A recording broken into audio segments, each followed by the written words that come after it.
How do you determine if some player which player feedback you're getting is valid and which isn't? Because sometimes people have, kind of insane requests. Yeah. But other times, like, it's actually quite valid. So, like, how do you filter between like real user feedback that's actionable and stuff that you think isn't important? I mean, I think if there's a lone outlier, then I tend to brush that aside.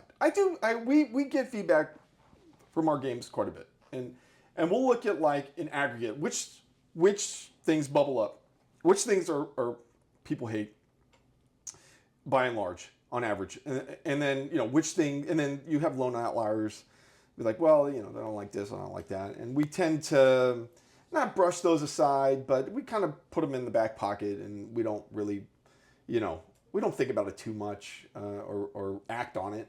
But there's certain things that, like, for example, in Ultrawings 1 and 2, especially in 2, it came out, and people struggled with grabbing on the virtual stick and being able to hold on to the virtual stick.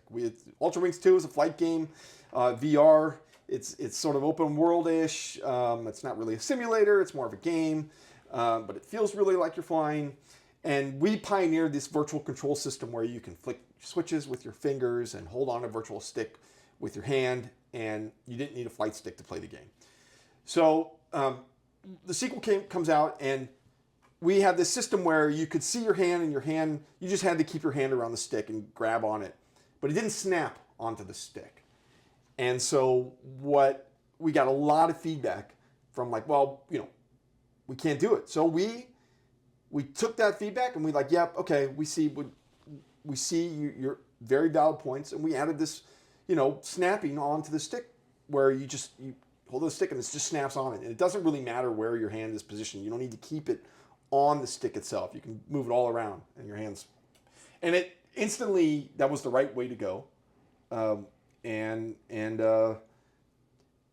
yeah. So I mean, we definitely act on feedback, but there's certain other things where people would come in and be like, I'm trying to think of some really, like, outlier feedback of, like, oh yeah, they wanted, like, what? I'm trying to think. I'm sorry, I'm drawing a blank here as to the sort of the, oh yeah, like, we want cars in the game. Mm-hmm. I mean, well, it's not a game that focuses on ground vehicles. So we're not gonna drive. Or like, I want a hot air balloon. I want to be able to fly a hot. That's the one thing we've got. I want a hot air balloon. Well, what do you do in a hot air balloon? You just float up.